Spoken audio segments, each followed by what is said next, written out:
When the Japanese pilots first saw it, they didn't see a plane, they saw a shadow that moved faster than sound, faster than thought. It came from the clouds like a phantom, its silver wings glinting in the sunlight, its roar echoing through the skies like thunder announcing death.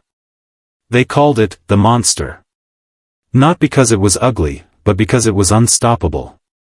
No matter how skilled they were, no matter how bravely they fought, every encounter ended the same: the monster struck, and silence followed. It could dive deeper, climb higher, and chase longer than anything they had ever faced. To the men of the rising sun, it was a nightmare with wings, a hunter that showed no mercy. This is the story of the plane that terrified Japan's best, the P-51 Mustang, the monster of the Pacific skies. By 1944, the skies over the Pacific had become a graveyard of ambition. Japan's once dominant Zero fighters, the pride of the Imperial Navy, were now being hunted, outmatched, outgunned, and outflown.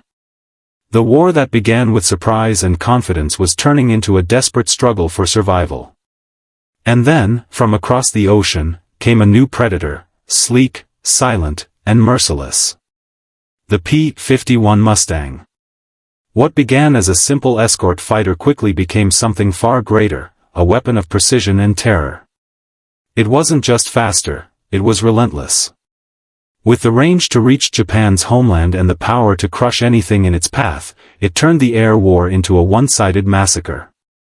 For Japanese pilots, every mission became a gamble against fate. They whispered its name in fear, the monster. To them, it wasn't just an aircraft, it was a force of nature.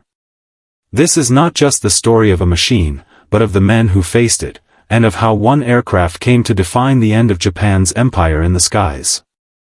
Before the Mustang became the monster, it was just another machine, a prototype built in haste, a desperate gamble in the chaos of war. When it first took to the skies, no one could have predicted that it would one day haunt the dreams of Japanese pilots. But history has a strange way of turning afterthoughts into legends. The story began in 1940, when the Allies were running out of time and ideas. Britain was being bombed nightly, and the United States was still on the sidelines. The RAF needed a fighter that could escort bombers deep into enemy territory, something fast, agile, and with endurance no existing plane could match. North American Aviation accepted the challenge and produced a design in an astonishing 117 days. That aircraft was the P-51 Mustang. At first, it was average. Its early versions couldn't fly high enough, and its engine lacked the strength for long-range missions. But when the British replaced its heart with the legendary Rolls-Royce Merlin engine, everything changed. Suddenly, the Mustang wasn't just a fighter, it was a predator. It could fly higher, faster, and farther than anything in the sky. In Europe, it became the guardian angel of the bomber crews, escorting them deep into German airspace. But its true reign of terror would begin in the Pacific, where it earned a name whispered in fear, the monster. By late 1944, Japan's Air Force was already breaking under pressure. Years of brutal combat had drained its veteran pilots, and the Zero, once the king of the skies, had become obsolete. It was nimble, yes, but fragile. It lacked armor, self-sealing fuel tanks, and the sheer muscle to keep up with the new generation of Allied aircraft. Then came the Mustang. Its long, elegant wings cut through the air like a blade. Its engine roared like nothing the Japanese had ever heard. It could fly at 437 miles per hour, climb to 40,000 feet, and still have the range to escort B-29 bombers all the way to Japan, and back. That range made it lethal. There was nowhere left to hide. Japanese pilots who once dominated the skies over the Pacific suddenly found themselves hunted. Dogfights that once favored agility now turned into races for survival. The Mustang didn't need to turn tighter, it simply climbed above its prey, rolled, and dived with crushing speed. Its 6.50 caliber machine guns shredded anything in their path. For the Japanese, it was as if the enemy had unleashed a new kind of beast, one that could appear from the clouds, strike with surgical precision, and vanish into the sun. Reports from Japanese survivors described the same haunting image, a silver flash, a thunderous roar, and then fire. They began calling it the monster, not out of propaganda, but from raw, trembling fear. Because when the Mustang arrived, the war in the air was no longer a contest. It was a hunt, and Japan was the prey. What made the P-51 Mustang so terrifying wasn't just its speed or its guns, it was the science beneath its skin. Every curve, every bolt, every whisper of its engine was built for dominance. It was a masterpiece of engineering in a world drowning in chaos. At the heart of this machine beat the Rolls-Royce Merlin engine, a British design that transformed an American airframe into something almost supernatural. The Merlin gave the Mustang not only raw power but also the ability to breathe where other aircraft suffocated, high above the clouds, where thin air strangled lesser planes. While Japanese fighters struggled to climb beyond 30,000 feet, the P-51 soared effortlessly to 40,000, striking from above like a falcon diving on its prey. But power alone wasn't enough. The Mustang was smart. Its laminar flow wing design, revolutionary at the time, sliced through the air with minimal drag. It didn't fight the wind, it mastered it. That efficiency gave the P-51 a range of nearly 1,600 miles, almost double that of most fighters of the era. For the first time, American pilots could escort bombers all the way from island bases to Japan and back without refueling. That meant the Japanese home islands, once considered untouchable, were now within reach. The Zero, Japan's pride, was agile and graceful, but fragile. It had been built for maneuverability, not endurance. A few well-placed shots could set it ablaze. The Mustang, by contrast, was armored, rugged, and unrelenting. Its 6 Browning .50 caliber machine guns could tear through the delicate frames of enemy fighters, leaving nothing but smoke and twisted metal behind. And then there was the psychological factor, the roar. Pilots spoke of the P-51's engine as if it were alive, a deep, throaty growl that filled the air before the attack came. Japanese pilots reported hearing that sound before seeing the aircraft, a noise that froze them with dread. It wasn't just an engine, it was the sound of inevitability. The Mustang could do what no Japanese fighter could, choose the fight. It dictated the terms of every engagement. If a Zero tried to turn inside it, the Mustang would climb. If the enemy tried to flee, it would chase. Its speed gave it the luxury of patience, its endurance gave it control over time itself. In combat reports, Japanese officers began referring to the P-51 as that monster machine, a creature that didn't tire, didn't bleed, and didn't break. They couldn't outrun it. They couldn't outclimb it. And they couldn't outfight it. Technology had finally shifted the balance of power. The skies that once belonged to the Empire of Japan now echoed with the sound of the Merlin, a mechanical heartbeat that signaled the coming end. The monster had found its full strength. And there was nothing left that could stop it. Machines may fight wars, but it's men who live, and die, inside them. Behind every silver Mustang that roared across the Pacific was a young man, barely in his 20s, gripping the control stick with sweat-soaked hands, staring into endless blue and waiting for the enemy to appear. For the Americans, flying the P-51 was a dream, but it was also a burden. The power they wielded came with a terrible weight. Pilots described the experience as both beautiful and haunting. From 30,000 feet, the ocean looked calm, almost innocent. Yet somewhere below, men were killing and dying for islands they would never set foot on. You felt like a god up there, one Mustang pilot later said. But the moment you fired, you remembered you were still human. Many of these men had started the war flying clumsy P-40s or P-39s, watching friends vanish into the sea. When they transitioned to the Mustang, everything changed. Suddenly, they could strike first, and live to tell about it. The hunter had replaced the hunted. Still, the victory came at a cost. Dogfights ended in seconds, but the images, of burning planes, of parachutes that never opened, stayed forever. On the other side of that sky were the Japanese pilots, facing an impossible enemy. For years, they had ruled the air with pride and precision. Now, they flew knowing that death waited beyond every cloud.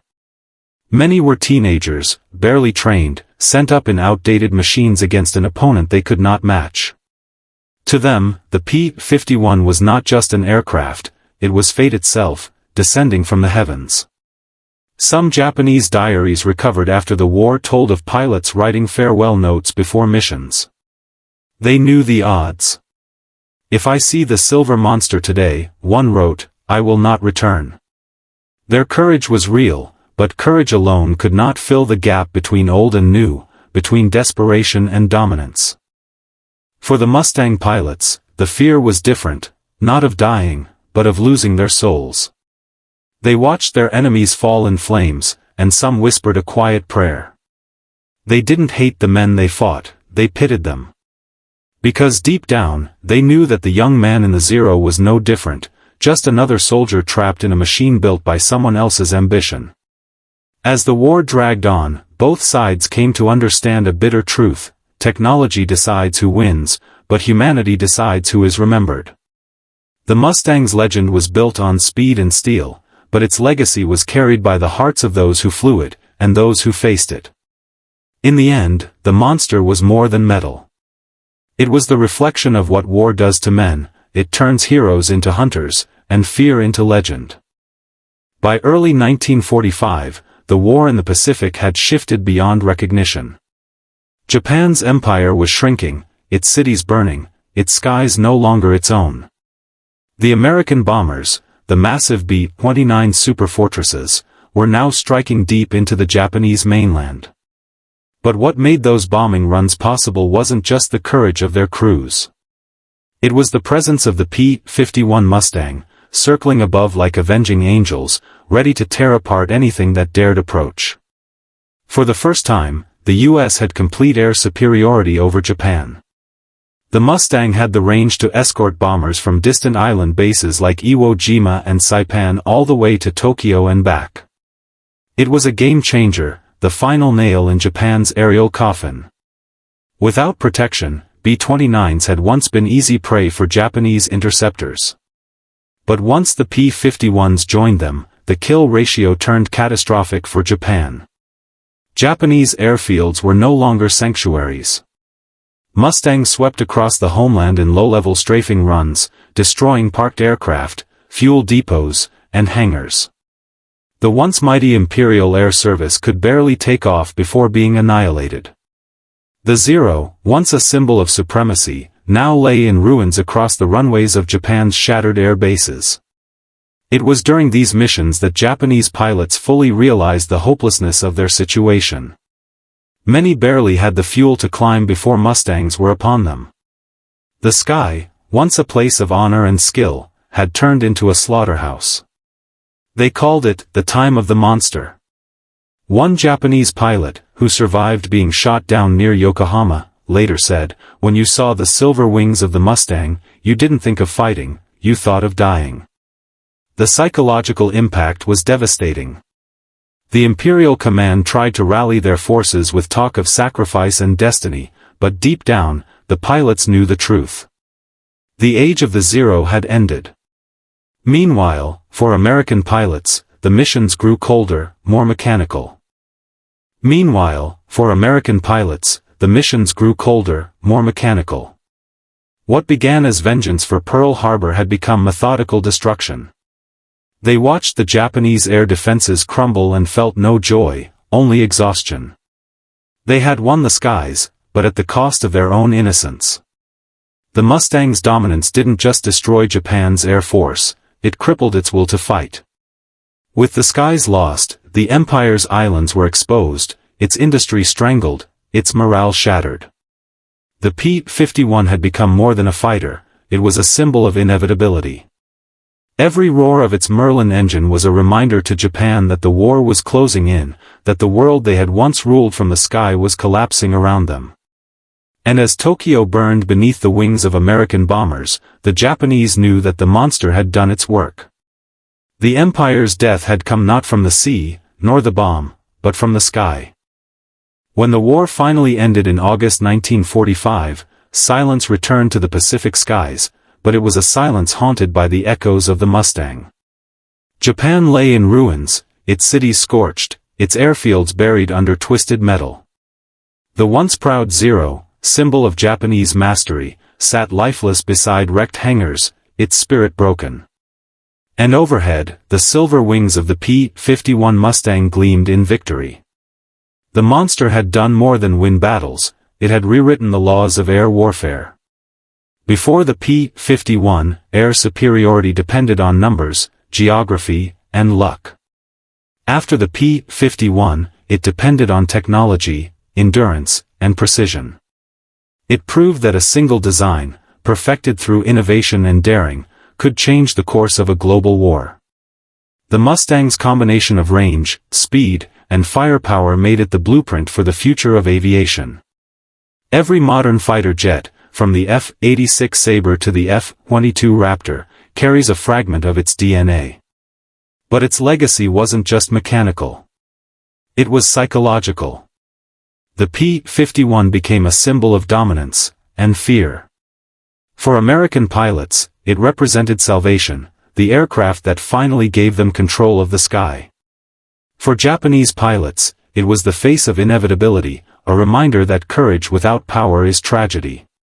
Even decades later, surviving Japanese aviators would speak of the Mustang with a strange mix of terror and admiration.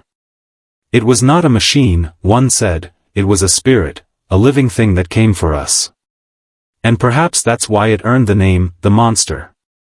Not because it was cruel, but because it was unstoppable, a creation so perfect in its purpose that it transcended humanity. In a war that devoured millions of lives, the P-51 stood as both savior and destroyer. It brought peace, but only through total devastation. After the war, Mustangs continued to serve across the world, in Korea, in Europe, even in the air forces of nations once considered enemies. Its legend spread beyond battlefields, into films, museums, and the imaginations of those who dreamed of flight. Pilots who had once feared it now restored it with reverence, not as a weapon, but as a reminder. Because the P-51 Mustang wasn't just an aircraft. It was proof of what human genius, and desperation, can create when survival is on the line. In the ashes of war, it left behind a question that still lingers today. When man builds a monster to win, does he ever truly conquer it, or does it live forever in the stories of those who saw it coming from the sun? The P-51 Mustang did not just win the war. It defined what power in the sky would mean for every war that followed. In the end, war is not remembered for the noise it makes, but for the silence it leaves behind. When the P-51 Mustang finally returned to its hangars and the pilots stepped down from their cockpits, the world had already changed. The skies that once burned with fire now shimmered with a strange calm, a calm bought with the roar of the monster. For the Japanese pilots who survived, it remained a ghost that haunted their memories, a flash of silver against the sun, a thunder that came too fast to fight. For the American airmen, it became something sacred, the machine that carried them through hell and back, that gave them mastery over the heavens and a glimpse into the terrible beauty of power. Today, the P-51 stands not just as a relic of victory, but as a reminder.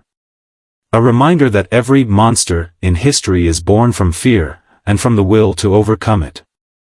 The war ended, the world moved on, but legends like the Mustang never fade. Because some machines do more than fight. They define what it means to survive, to dominate, and to be remembered forever among the clouds.